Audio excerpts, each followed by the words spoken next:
الله ربي واحد وأنا بذلك أشهد ذا مبدئي وأصوله.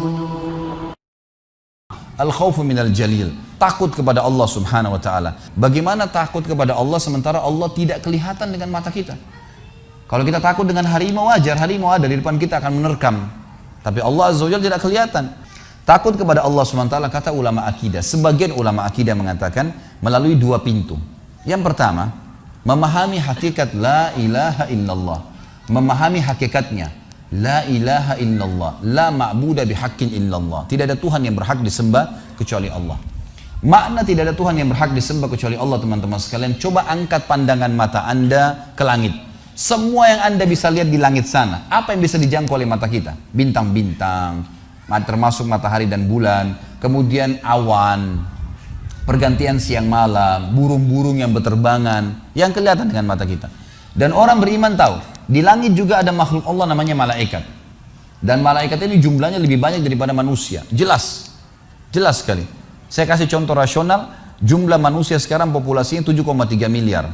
Kalau manusia didampingi, orang beriman tahu ada dua malaikat, kiri kanan catat amal baik, amal buruk, dan ada satu malaikat hafadhah, menjaga dia. Berarti setiap manusia didampingi oleh berapa malaikat? 3. Kalau jumlah manusia 7,3 miliar, berarti berapa jumlah malaikat yang mendampingi manusia saja? 23 miliar.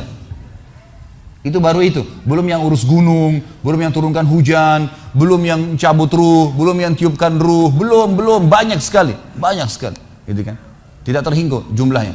Jadi di langit sana ada jumlah malaikat. Nanti akan saya jelaskan papar juga ini sedikit, insya Allah besok subuh. Tapi yang jelas di sana ada makhluk Allah. Di sana itu semua ya, yang kelihatan dan tidak kelihatan di langit, disimpan dulu contoh ini. Di bumi yang kelihatan dengan tidak kelihatan oleh mata kita, manusia misalnya, kita tahu ada paras wajah berbeda, ada warna kulit berbeda, postur tubuh berbeda, gitu kan. Kemudian bahasa, gitu, suku, bangsa dan seterusnya.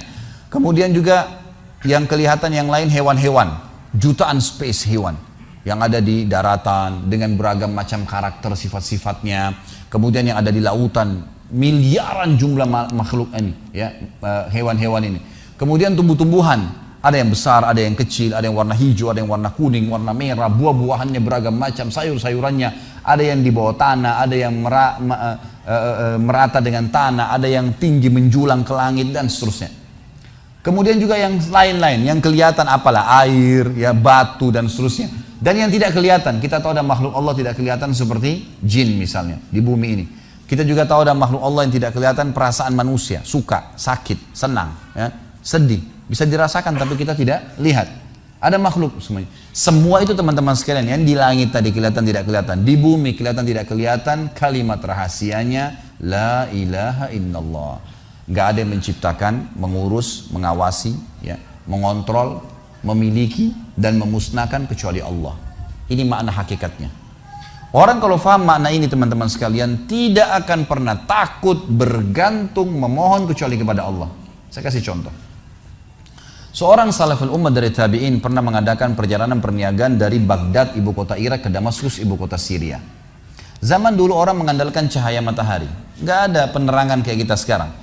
Jadi orang kalau pagi jalan sampai menjelang terbenam matahari, mereka tinggal di situ, tunggu sampai besok, nginep, besok terbit matahari baru jalan lagi. Karena mereka nggak ada penerangan.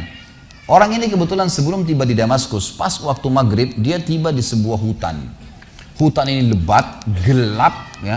Bayangkan kalau Anda di posisi ini gelap, di hutan sendirian, nggak ada orang-orang. Dan hutan ini liar, gelap sekali.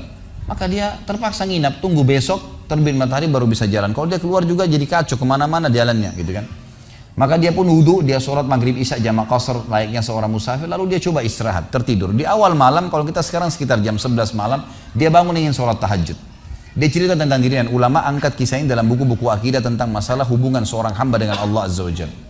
Yang terjadi teman-teman sekalian, pada saat dia sholat, dia bilang, selesai saya 2 rakaat pertama, saya ingin berdiri ke rakaat tahajud selanjutnya, tiba-tiba saja, di depan mata saya ada seekor harimau meraung dengan keras, siap menerkam saya. Dan kedengaran dari suara harimau dia kelaparan.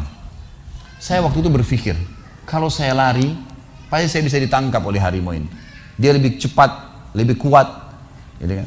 Dan matanya lebih tajam. Apalagi ini lokasi memang tempat dia hidup. Saya tidak bisa buat apa-apa. Maka dia bilang tiba-tiba saya teringat dengan Tuhan Allah Azza wa Jalla. Lalu saya berkata pada harimau tersebut. Dia berkata, wahai harimau, kalau seandainya Allah yang telah menciptakan kamu dan saya ya, mengutusmu untuk memakanku, aku tidak akan melawan. Karena sudah takdirnya. Tapi kalau kau datang untuk mengganggu ibadahku dengannya, bukan karena perintah Allah, maka kau akan minta kepadanya Allah Azza wa Jalla untuk mematikanmu. Tiba-tiba dikatakan dalam kisah ini, orang saleh ini bercerita, harimau tersebut menundukkan pandangan matanya meninggalkan saya, tidak jadi memangsanya. Apa yang kita ambil peran dari sini, teman? Apa yang kita ambil pelajaran daripada kisah ini? Harimau pun yang buas makhluknya, Allah Azza wa Jalla. Ini masih hidup gak ini? Kok nggak ada nyaut, nggak ada apa ini? Saya nggak tahu ini ngantuk, tidur atau hadir nggak? Ini rupanya di Bali orang suka senyap ya. Jadi ternyata Allah Subhanahu wa Ta'ala menciptakan semuanya, teman-teman sekalian. Ular kah, harimau kah, apa saja. Salah satu kebahagiaan seorang mukmin yang kenal Tuhannya adalah tidak akan pernah takut kepada raja zalim, kepada pasukan yang 10.000, 1 juta, apa saja tidak akan pernah dia takutin. Karena tidak akan mati kecuali ajalnya datang. Gitu kan? Subhanallah. Kisah Al-Ala Al-Hadrami, seorang sahabat Nabi yang mulia. Beliau pernah diutus oleh Nabi SAW untuk berperang. Begitu tiba di sebuah mulut hutan, hutan itu agak lebat, gitu kan? Begitu tiba di mulut hutan, beliau ingin menyeberang. Tapi beliau utus dulu ya, beberapa pimpinan pasukan, coba cek hutan ini, bisa dilewatin nggak? Mereka kecek, setelah ngecek, Gebaring mengatakan, wahai Amir, pemimpin nggak bisa lewati. Ini hutan terlalu lebat. Juga kita tidak tahu di mana jalan keluarnya, penuh dengan hewan-hewan buas. Kalau Anda paksakan lewat, pasukan Anda akan habis. Apa kata beliau? Baiklah, setelah saya bertakbir 3 kali, ikutin saya. Maka beliau pun mendekatkan kudanya lalu berkata, berteriak dengan suara keras, wahai semua yang ada di dalam hutan ini, yang mendengarkan suara saya atau tidak mendengarkan suara saya, kalian tahu kami siapa? Kami adalah utusan Rasulullah SAW berperang di jalan Allah. Maka mudahkanlah jalan kami untuk keluar dari hutan ini. Dalam riwayat ini dikatakan dan yang disaksikan oleh para sahabat, hewan-hewan yang biasa saling memangsa, kayak harimau sama rusa, gitu kan, serigala sama kelinci, semuanya bersebelahan, saling bersatu, berdempetan untuk menunjukkan jalan keluar pasukan mujahidin, sampai mereka keluar tidak digigit satu orang pun. Kekuatan keyakinan kepada Allah Azza wa Jalla ini luar biasa. Kisah yang unik yang lain adalah surat Umar bin Khattab kepada sungai Nil. Pernah Amr bin As radhiyallahu anhu, sahabatnya waktu masuk ke Mesir, begitu beliau dinobatkan jadi gubernur, baru minggu pertama, baru pekan pertama, tiba-tiba air sungai Nil, air sungai hilang, habis. Ini bukan musim kemarau ini, habis, hilang tiba-tiba. Lalu Amr bin As panggil pimpinan-pimpinan orang suku Kipti, orang asli Mesir, datang semua, yang sudah masuk Islam tentunya. Ditanya oleh Amr bin As, apa yang terjadi nih, sungai Nil kok bisa begini? Dia bilang, wahai Amir, wahai gubernur, ini sudah sering terjadi begini. Ini setiap tahun begini. Lalu kata Amr bin As, apa yang kalian lakukan? Kami selalu melempar tumbal, lempar sapi, lempar kambing, dan yang paling cepat airnya keluar kalau kami lempar tumbal anak gadis. Dari mulut sungai Nil dilempar ke bawah, diikat, begitu jatuh, kebentur kepalanya, keluar darah, begitu netes darah langsung keluar air. Kata Amr bin As, demi Allah ini nggak ada dalam Islam. Dari mana ini?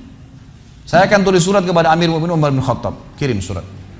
Begitu tiba tangan Umar bin Khattab, Umar mengatakan, wahai Amr bin As, ini balasan surat saya, dan bacakan surat saya kepada sungai Nil.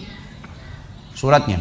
Dari hamba Allah Umar bin Khattab, gitu kan, kepada sungai Nil. Kalau seandainya selama ini kau ya, mengalir karena tumbal yang dilemparkan kepadamu, hai Nil, kami tidak ingin kau mengalir selamanya.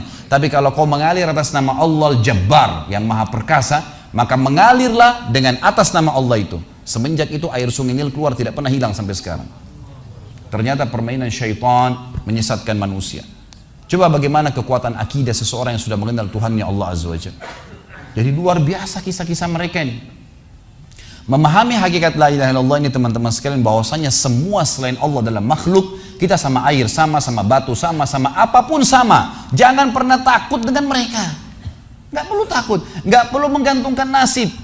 Dokter hanya bisa tulis resep semoga lekas sembuh, nggak ada pasti sembuh. Tapi Allah Azza wa Jalla menjanjikan, kata Ibrahim alaihissalam, wa idza maritu fahuwa yashfin. Kalau saya sakit pasti dia yang sembuhkan. Nah, para sahabat teman-teman sekalian, kalau sendal mereka putus, mereka mengangkat tangan ke langit mengatakan, ya Allah, sendal saya putus, gantikanlah. Lihat bagaimana kekuatan keyakinannya kepada Allah Azza wa Jalla. Yakin Allah itu memang ada di langit sana. Allah itu Sami', maha mendengar, Basir, maha melihat, Alim, maha mengetahui dan segalanya. Gitu kan? Maka Allah Azza wa Jalla tidak lemparkan sendal dari langit teman-teman sekalian. Tapi jawaban doa datang adalah dalam bentuk sinyal. Allah tiba-tiba nanti membuat ada orang yang kesian dengan dia dibelikan sendal, dia dapat duit bisa beli sendal, terjawab itu. Tapi kekuatan keyakinan mereka adalah Allah Azza wa Jalla. Semuanya langsung berhubungan dengan langit, dengan Tuhannya. Langsung berhubungan dengan Tuhannya Allah Azza wa Jalla. Allahu Rabbi wahidun wa ana bidzalika ashhadu dha mabda'i wa asluhu birrahmi mimman yajhadu Allah